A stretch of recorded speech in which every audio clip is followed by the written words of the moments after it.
सच के साथ। नमस्कार, सिटी वाराणसी लाइव में आप सभी का स्वागत है। मैं हूं अमित मिश्रा। आइए अब तक की खास खबरों पर डालते हैं एक नजर।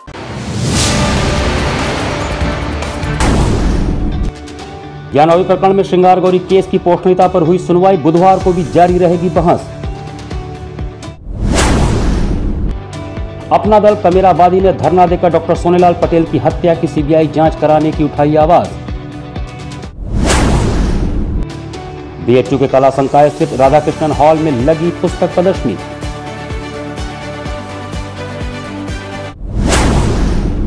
और नगर निगम में सफाई कर्मचारियों के लिए वर्ल्ड टॉयलेट कॉलेज का हुआ उद्घाटन। और अब समाचार विस्तार से। ज्ञानवापी श्रृंगार गौरी प्रकरण में मंगलवार को भी अंजुमन इंतजामिया मसाजिद कमेटी ने अपना पक्ष रखा। ज्ञानवापी परिसर स्थित मां श्रृंगार गौरी प्रकरण की सुनवाई मंगलवार को जिला जज डॉक्टर अजय कृष्ण विश्वेश की अदालत में हुई। प्रतिवादी अंजुमन इंतजामिया मसाजिद कमेटी ने जवाबी पक्ष रखते हुए फिर दोहराया कि सिविल कोर्ट को इस केस की सुनवाई का अधिकार नहीं है। अंजुमन इंतजामिया मसाजिद कमेटी को जवाबी बहस जारी रखने के लिए अदालत ने 24 अगस्त की सुबह 11:30 बजे का समय नियत किया है। प्रतिवादी अंजुमन इंतजामिया मसाजिद कमेटी के अधिवक्ता शमीम अहमद ने जिरह के दौरान मंगलवार को भी एक दिन पहले वाला तर्क प्रस्तुत करते हुए कहा कि ज्ञानवापी मस्जिद वक्फ की संपत्ति है, लिहाजा ज्ञानवापी मस्जिद से संबंधित मसले की सुनवाई का सिविल कोर्ट इस मुकदमे की सुनवाई का अधिकार ही नहीं है। इस पर केवल वक्फ बोर्ड ही सुनवाई और फैसला कर सकता है। वहीं वादी पक्ष के अधिवक्ता विष्णु शंकर जैन का कहना है कि प्रतिवादी अंजुमन कमेटी का ये कहना कि ज्ञानवापी की संपत्ति वक्फ नंबर 100 के रूप में पंजीकृत है, यह पूरी तरह से गलत है। बुधवार को प्रतिवादी की जवाबी बहस पूरी होने के बाद हिंदू पक्ष अपना पक्ष रखेंगे। उन्होंने उम्मीद जताई कि फैसला जल्द आएगा। उन्होंने मीडिया से बातचीत में कहा कि मसाजिद कमेटी ने कल की अपनी बात फिर दोहराई है। मंदिर औरंगजेब ने अधिग्रहित किया था। उनका मानना है कि औरंगजेब भारत का शासक था। हम ज्ञानवापी मामले में वक्फ संपत्ति की धोखाधड़ी का पर्दाफाश करेंगे। दोबारा इस मामले की सुनवाई 11:30 बजे होगी। पूरी उम्मीद है कि कल इस मामले की सुनवाई कंक्लूड हो जाएगी। मुस्लिम पक्ष ने अपनी बहस आवाज आ रही है, कौन भाई आवाज आ रही है ना? हाँ, उस समय तो नहीं चल सकता। हमने अपना प्रत्युत्तर तैयार है हमारा, और ऑलरेडी पहले दे भी चुके हैं। वही बात रिपीट हो रही है और हमारी पूरी उम्मीद है कि कल इस मामले की सुनवाई कंक्लूड। विष्णु जी, माहौल कुछ गर्म भी दिखा, ऐसा लगा कि अंदर क्या देखिए, राखी सिंह के जो लोग हैं वो इस पूरी हेयरिंग में विघ्न पैदा करना चाहते हैं। थ्रेट्स दे रहे हैं, धमकियां दे रहे हैं, मारने पीटने की हर तरह की। और मेरे को धमकियां दे रहे हैं और वो सारी बातें कोर्ट में मैं उसको और उजागर नहीं करना चाहता हूँ। कौन केस विड्रॉ करना चाहता था सबके सामने, वो इस केस में विघ्न पैदा करना चाहते हैं, उनकी मर्जी वो करे। हम अपने आर्गुमेंट कल कोर्ट के सामने करेंगे। क्या बहस के मुद्दों पर मैंने बताया कि आज बहस का जो मुद्दा था वो वक्फ एक्ट पर उन्होंने बहस रखी है। जैसे ही मामला खत्म हो जाएगा प्लेसेस ऑफ वर्शिप एक्ट पे करेंगे। कल 1991 का प्लेसेस ऑफ वर्शिप एक्ट पे करेंगे। आधे घंटे के अंदर तक सुनवाई उनकी खत्म हो जाएगी। उसके बाद हम अपना बातचीत हुई। हाँ, औरंगजेब के ऊपर रखेंगे तो अच्छा रहेगा। देश के बादशाह हैं और औरंगजेब ने पूरी मस्जिद बनाई है और औरंगजेब को ही पूरी प्रॉपर्टी उन्होंने जो किया था सही किया था और औरंगजेब ने उसको वक्फ क्रिएट किया था और इसलिए ये आलमगीर मस्जिद है और इसलिए ये वैलिड बहस हो गई भैया। कल फिर होगी, कंटिन्यू है। कल कंटिन्यू रहेगी सर बहस? सर कल कितने बजे से सर बहस कंटिन्यू रहेगी? 11:30 को कोर्ट ने कहा है। अच्छा सर। सर आज हंगामा भी हुआ है सर, ये किस लिए? वो अब हंगामा हम लोगों के बीच का नहीं है, वो उन लोगों का इंटरसी है, तो हम क्या बताएं। मंगलवार को शास्त्री घाट पर डॉक्टर सोनेलाल पटेल की हत्या की सीबीआई जांच को लेकर अपना दल कमेरावादी के कार्यकर्ताओं ने धरना दिया। अपना दल के संस्थापक डॉक्टर सोनेलाल पटेल की हत्या की सीबीआई जांच कराने एवं अपना दल कमेरावादी की राष्ट्रीय अध्यक्ष कृष्णा पटेल को सुरक्षा दिए जाने की मांग को लेकर मंगलवार को शास्त्री घाट पर कार्यकर्ताओं ने धरना दिया। इस दौरान हुई सभा में वक्ताओं ने कहा कि डॉक्टर सोनेलाल पटेल की हत्या 17 अक्टूबर 2009 को संदिग्ध परिस्थितियों में कानपुर में कर दी गई थी, जिसका खुलासा आज तक नहीं हो सका। इसलिए हम मांग करते हैं कि सीबीआई जांच करते हुए सच सामने लाए। वही बताया गया कि यदि तत्काल उक्त मांगों पर ठोस कार्रवाई नहीं की जाती है तो अपना दल कमेरावादी की कार्यकर्ता सड़कों पर उतरकर आंदोलन करेंगे। राजेश पटेल, राजकुमार पटेल, शिवशंकर पटेल, सिकंदर पटेल, अशोक पटेल समेत दर्जनों की संख्या में कार्यकर्ता व पदाधिकारीगण लोग मौजूद रहे। 3 छुट्टी मांगों को लेकर धरना दे रहे हैं। पहली मांग हमारा है कि डॉक्टर सोनेलाल पटेल जी की हत्या जो हुई है उसकी सीबीआई जांच की मांग। दूसरी मांग हमारा है कि जो हमारे 23 अगस्त 1999 पीडी डंडा पार्क प्रयागराज इलाहाबाद में जो हमारे कार्यकर्ताओं के ऊपर लाठीचार्ज हुआ और उनको फर्जी मुकदमे में फंसाया गया है, उन फर्जी मुकदमा वापस लेने की मांग है। और तीसरी हमारी मांग है कि विगत जो घटनाएं को देखते हुए हमारे अपना दल कमेरावादी की राष्ट्रीय अध्यक्ष माननीय कृष्णा पटेल जी को जेल प्रति सुरक्षा की मांग को लेकर आज हम जिला मुख्यालय शास्त्री घाट पर धरना और ज्ञापन देंगे। बीएचयू में देश विदेश में प्रसूति तंत्र और स्त्री रोग क्षेत्र के विशेषज्ञों द्वारा नई खोज और इलाज के तरीकों के बारे में अनुभव साझा किया जाएगा। देश विदेश में प्रसूति तंत्र और स्त्री रोग के क्षेत्र में हाल में जो उपलब्धियां हासिल हुई हैं उन पर बीएचयू में चर्चा की जाएगी। इस क्षेत्र के जाने माने विशेषज्ञ अपनी नई खोज और इलाज के तरीकों के बारे में अनुभव साझा करेंगे। यह जानकारी बीएचयू के आयुर्वेद संकाय के प्रसूति तंत्र विभाग की अध्यक्ष प्रोफेसर सुनीता सुमन ने मंगलवार को पत्रकारों को दी। उन्होंने बताया कि 26 और 27 अगस्त को रिसेंट एडवांसेस इन प्रसूति तंत्र एंड स्त्री रोग विषय पर देश विदेश के विशेषज्ञ विचार रखेंगे। यह अंतर्राष्ट्रीय संगोष्ठी कृषि विज्ञान संस्थान के शताब्दी भवन में आयोजित की जाएगी। उद्घाटन 26 अगस्त को सुबह 11 बजे होगा। इसमें 400 से ज्यादा प्रतिनिधि शामिल होंगे। ये भारत के विभिन्न शहरों के अलावा अमेरिका, नेपाल, श्रीलंका और मॉरिशस से आएंगे। प्रमुख विषय विशेषज्ञों में अमेरिका के काउंसिल फॉर आयुर्वेद रिसर्च के बोर्ड ऑफ डायरेक्टर्स के सदस्य प्रोफेसर वंदना बरनवाल, नेपाल से प्रोफेसर सरिता श्रेष्ठ, मॉरिशस से डॉक्टर कोमल चंद, राधा किशुन और श्रीलंका से डॉक्टर धानुष्का करुणारत्न शामिल होंगे। प्रसूति तंत्र विभाग जो कि आयुर्वेद संकाय और चिकित्सा विज्ञान संस्थाएं के अंडर आता है, एक भव्य अंतर्राष्ट्रीय सम्मेलन का आयोजन करने जा रहा है जिसका नाम है प्रसूतिकॉन 22। इसमें जो थीम है ये रिसेंट एडवांसेज इन प्रसूति तंत्र एवं स्त्री रोग पर रखी गई है। और इस अंतर्राष्ट्रीय सम्मेलन में हमारे यहाँ से देश विदेश से जो है 22 हमारे गेस्ट स्पीकर्स आ रहे हैं और जिसमें 430 प्रतिभागियों का रजिस्ट्रेशन हुआ है, जिसमें 410 हमारे राष्ट्रीय लेवल के हैं और 20 हमारे अंतर्राष्ट्रीय लेवल के हैं। भिकारीपुर तिमुहानी स्थित दैत्रावीर बाबा मंदिर की दान पेटी से चोरों ने ताला तोड़कर रुपए चुरा लिए। मंदिर में चोरी की घटनाएं दिन प्रतिदिन बढ़ती जा रही हैं। इस समय चोरों का मुख्य केंद्र बिंदु मंदिर बना हुआ है जो विभिन्न जगहों पर घटना को अंजाम दे रहे हैं। इसी क्रम में मंगलवार को लंका थाना अंतर्गत भिकारी त्रिमुहानी पर स्थित दैत्रावीर बाबा मंदिर को भी चोरों ने निशाना बनाया। मंदिर के दान पेटी में रखी धनराशि चोरों ने दान पेटी का ताला तोड़कर उड़ा दिया, जिसका लोगों को भनक तक नहीं लगा। घटना की जानकारी सुबह लगभग 5 बजे चला जब मंदिर पर माला पहुंचाने माली महेंद्र पहुंचा। वहीं स्थानीय नागरिक नंदलाल गुप्ता का कहना है कि चोरी घटना 12 बजे रात्रि के बाद हुई है। उन्होंने बताया कि इस मंदिर में 1 साल पूर्व भी चोरी हो गई थी, जिससे उस समय लगभग 50,000 की चोरी हुई थी।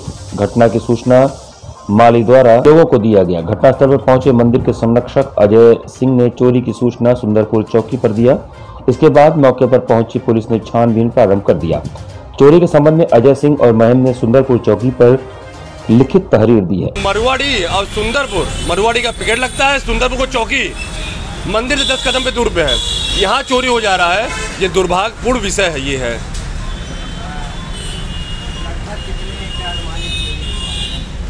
60 से 70 हजार रुपया कैश और कुछ आभूषण, लगभग 1 लाख रुपया के आसपास था। सफाई कर्मचारियों के लिए वर्ल्ड टॉयलेट कॉलेज का नगर निगम में उद्घाटन हुआ। नगर निगम में सफाई कर्मचारियों के लिए वर्ल्ड टॉयलेट कॉलेज का उद्घाटन किया गया। उद्घाटन नगर आयुक्त प्रणय सिंह ने फीता काट कर किया। इसमें सफाई कर्मियों को हर तरह की किट प्रदान की जाएगी जो उनके प्रतिदिन के कार्य में आएगा। साथ ही साथ सफाई कर्मियों को जागरूक करने हेतु क्लास भी आयोजित किया जाएगा। नगर निगम और वर्ल्ड टॉयलेट कॉलेज की तरफ से उनको प्रशिक्षण दिया जाएगा। नगर स्वास्थ्य अधिकारी MP सिंह ने बताया कि वाराणसी में पूरे उत्तर प्रदेश में सर्वप्रथम इस तरह की पहल की गई है, जिसमें शहर के जितने सफाई कर्मी हैं उनको प्रशिक्षण नहीं प्राप्त होता था, अब उनको हम प्रशिक्षित करेंगे। बाकायदा उनका क्लास चलेगा। इसके लिए हम लोगों ने वर्ल्ड टॉयलेट कॉलेज के साथ अनुबंध के तहत प्रत्येक दिवस सफाई कर्मियों को प्रशिक्षित करने का कार्य करेंगे। साथ ही साथ जो भी हमारे सफाई कर्मी हैं उनको जीवन रक्षक उपकरण भी मुहैया कराया जाएगा। टॉयलेट कॉलेज जो कि एक अपने आप में एक अनूठी चीज़ है उसके सहयोग से नगर निगम वाराणसी ने उत्तर प्रदेश में सर्वप्रथम इस प्रकार की पहल की है, जिसमें कि अपने यहाँ कार्यरत जो भी हमारे सफाई कर्मी हैं, चूँकि उनको किसी प्रकार का प्रशिक्षण नहीं प्राप्त होता था, वो अनस्किल्ड श्रेणी में आते थे, उनको हम लोग यहाँ पे प्रशिक्षित करेंगे, सर्टिफिकेट कोर्स उनका कराएंगे। इसके लिए इस वर्ल्ड टॉयलेट कॉलेज वालों के साथ एक अनुबंध के तहत प्रत्येक दिवस हम 60 कर्मचारियों को प्रशिक्षित करने का कार्य करेंगे। इस प्रकार हम अपने सारे जितने समस्त सफाई कर्मी हैं उनको सफाई के संबंधित उनको क्या क्या जीवन रक्षक प्रणाली होनी चाहिए, क्योंकि उनको गहरे पानी में उतरना पड़ता है, नाला नाली सफाई करनी पड़ती है, जिसमें विभिन्न प्रकार की गैसें निकलती हैं जो कि कभी कभी मृत्यु का कारण भी बनती हैं।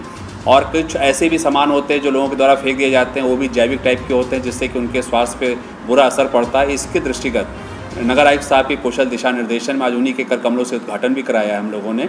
इसमें जीवन रक्षक प्रणाली जैसे कि आपके जैकेट्स हैं, आँख को ढकने के लिए चश्मा है, हेलमेट है, गमबूट है, छोटे ऑक्सीजन सिलेंडर्स है, यदि आप गहरे पानी या सीवर में उतरते हैं उसके लिए छोटे ऑक्सीजन सिलेंडर्स हैं, पोंछने का कपड़ा है, हार्पिक है, डेटॉल है, फिनाइल है, विभिन्न प्रकार के उसके अंदर जो है डिसइंफेक्टेंट्स हैं जो कि एसिड का काम करता है, वो उसका यहाँ पे हम लोगों ने गैलरी बनाकर एक जन जागरण हेतु आज उसका हमने उद्घाटन कराया। यहाँ पर वक्त चला है छोटे से ब्रेक का, बने रहिए सिटी वाराणसी लाइव के साथ। वाराणसी लाइव, सच के साथ। शिक्षित महिला, समृद्ध समाज, आधुनिक शिक्षा, भारतीय सभ्यता, यही है पहचान धीरेन्द्र महिला पीजी कॉलेज की। NAAC एक्रीडिटेड, महात्मा गांधी काशी विद्यापीठ से संबद्ध।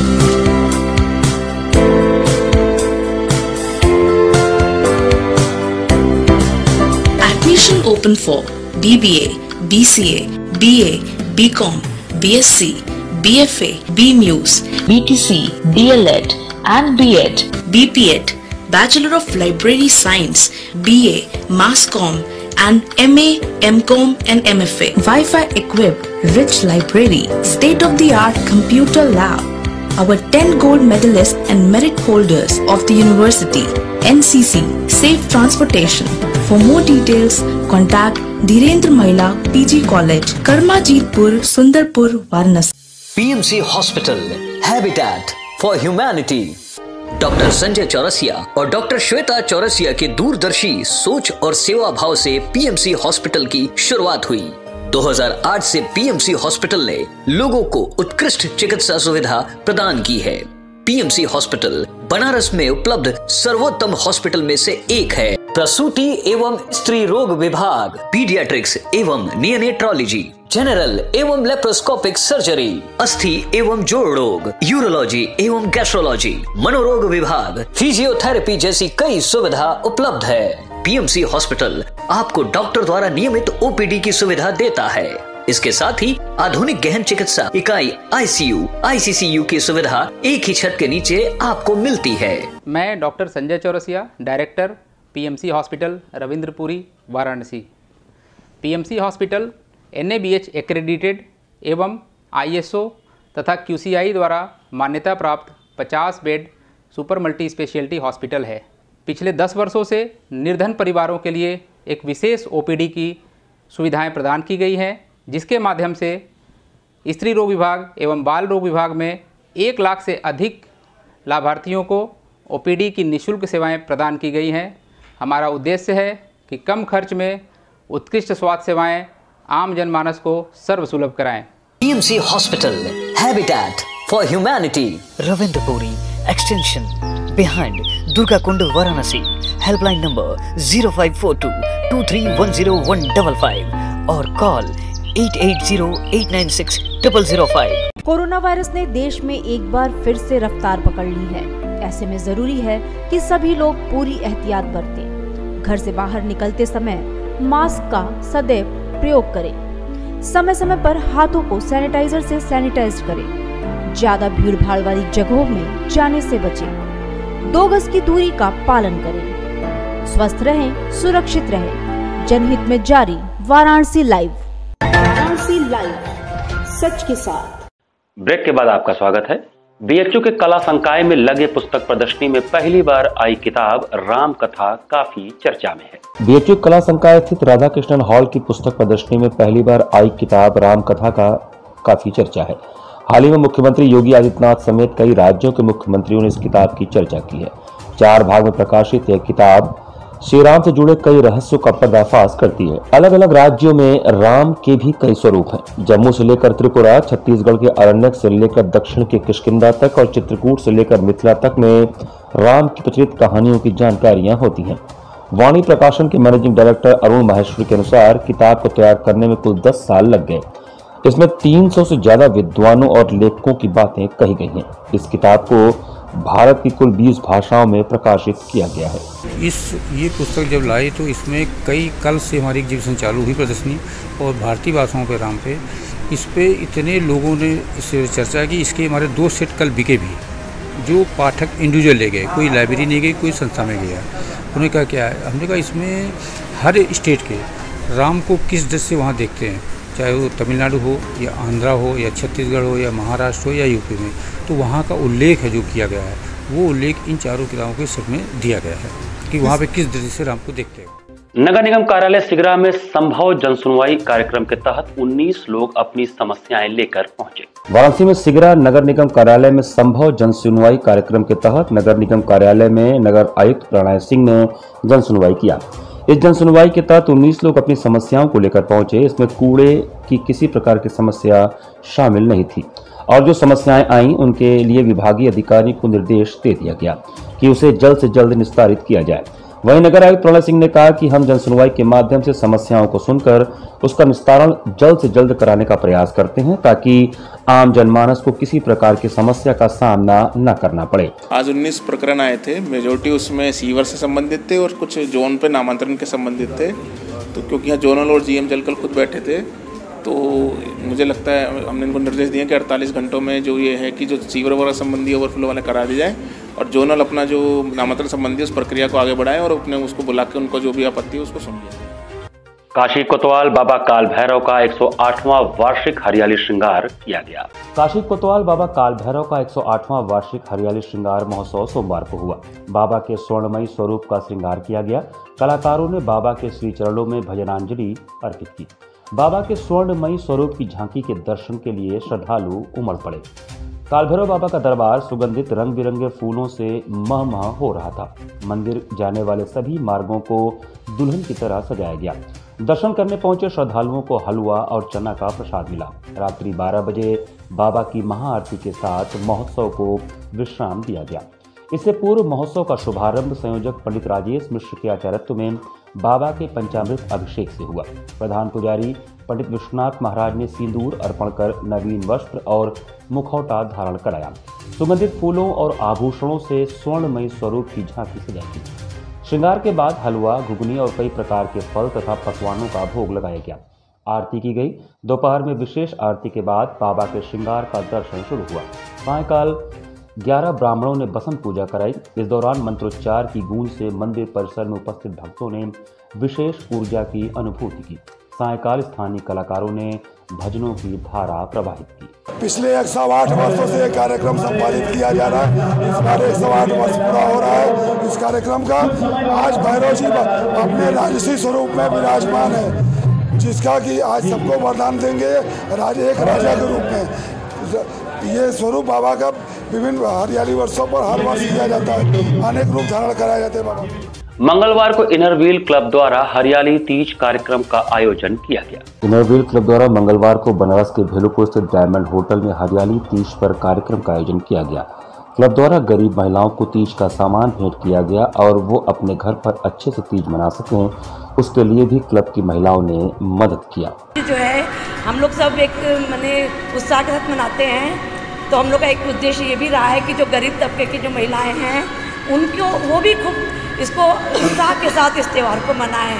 तो इस वजह से आज हम लोग मिल करके तीज मना रहे हैं उनके साथ। महिला सशक्तिकरण प्रकोष्ठ महात्मा गांधी काशी विद्यापीठ द्वारा आयोजित साप्ताहिक कार्यक्रम एवं राष्ट्रीय संगोष्ठी का समापन हुआ। मिशन शक्ति फेज 4 के अंतर्गत महिला सशक्तिकरण प्रकोष्ठ महात्मा गांधी काशी विद्यापीठ द्वारा विश्व स्तनपान सप्ताह के अंतर्गत साप्ताहिक कार्यक्रम एवं राष्ट्रीय संगोष्ठी के समापन समारोह का आयोजन सोमवार को किया गया। इस साप्ताहिक कार्यक्रम के अंतर्गत 1 अगस्त 2022 से 7 अगस्त तक महिला सशक्तिकरण प्रकोष्ठ महात्मा गांधी काशी विद्यापीठ द्वारा विभिन्न जागरूकता कार्यक्रमों जैसे गायन प्रतियोगिता, काव्य पाठ प्रतियोगिता, रंगोली, मेहंदी, निबंध लेखन प्रतियोगिता इत्यादि का आयोजन किया गया था। साथ ही साथ सातों दिन विभिन्न विषय विशेषज्ञों के व्याख्यान के माध्यम से छात्र छात्राओं को इस विषय में जागरूक करने का सार्थक प्रयास किया गया। सोमवार के कार्यक्रम के अंतर्गत सर्वप्रथम राष्ट्रपिता महात्मा गांधी एवं राष्ट्र रत्न बाबू शिव प्रसाद गुप्त के चित्रों पर माल्यार्पण एवं दीप प्रज्वलन के उपरांत कुल गीत की प्रस्तुति हुई। तत्पश्चात कार्यक्रम की अध्यक्षता कर रहे विश्वविद्यालय के कुलपति प्रोफेसर आनंद कुमार त्यागी एवं मुख्य अतिथि professor Gyan Singh Gautam, professor and head institute for excellence in higher education Madhya Pradesh द्वारा विभिन्न प्रतियोगिताओं में विजेता प्रतिभागियों को प्रमाण पत्र प्रदान किया गया। साथ ही साथ विभिन्न सत्रों में अपने व्याख्यान के माध्यम से ज्ञानवर्धन करने वाले रिसोर्स पर्सन्स को भी माननीय कुलपति एवं मुख्य अतिथि द्वारा प्रमाण पत्र देकर सम्मानित किया गया। तत्पश्चात विषय से संबंधित एकल एवं समूह नृत्य का प्रदर्शन विश्वविद्यालय के छात्राओं द्वारा किया गया। अध्यक्ष के रूप में अपनी बात रखते हुए कुलपति ने विषय की गंभीरता और महत्व की ओर सभी का ध्यान आकर्षित किया और कहा कि मिशन शक्ति एवं महिला सशक्तिकरण प्रकोष्ठ द्वारा आयोजित इन सभी कार्यक्रमों की सार्थकता तभी प्रमाणित है जब हमारी युवा पीढ़ी इसको गंभीरता से समझकर अपने जीवन में अपनाने का प्रयास करे। कार्यक्रम का संचालन महिला सशक्तिकरण प्रकोष्ठ के सदस्य डॉक्टर किरण सिंह, अतिथियों का स्वागत महिला सशक्तिकरण प्रकोष्ठ की नोडल अधिकारी डॉक्टर निशा सिंह एवं धन्यवाद ज्ञापन नीरज धनकर ने किया। लोग अगस्त में 1 अगस्त से 7 अगस्त तक विश्व स्तनपान सप्ताह का हम लोगों ने आयोजन किया था, जिसमें विविध जो है प्रोग्राम्स हम लोगों ने कराए थे। अलग अलग कॉम्पिटिशन्स हुए थे, जैसे गायन कंपटीशन हुआ था, निबंध प्रतियोगिता हुई थी, painting competition, rangoli making competition और ये मेहंदी कंपटीशन, डांस कंपटीशन, अलग अलग आयोजन हुए थे।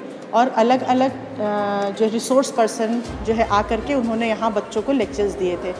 उसी सिलसिले में आज उसका समापन सत्र था और उसी समापन में हमने जो विजेता थे प्रथम, द्वितीय और तृतीय, उन सभी को हम लोगों ने सर्टिफिकेट उनको दिया है और साथ ही साथ जितने रिसोर्स पर्सन थे उन सभी को भी हमने सर्टिफिकेट यहाँ प्रदान किए। सर्टिफिकेट हमारे माननीय कुलपति प्रोफेसर आनंद कुमार त्यागी जी और आज के हमारे इस सत्र के मुख्य अतिथि प्रोफेसर ज्ञान सिंह गौतम जो भोपाल यूनिवर्सिटी से आए हुए हैं, उनके द्वारा वितरण किया गया। इसी के साथ सिटी वाराणसी लाइव का यह संस्करण हम यहीं समाप्त करते हैं। मुझे दीजिए आज्ञा। नमस्कार।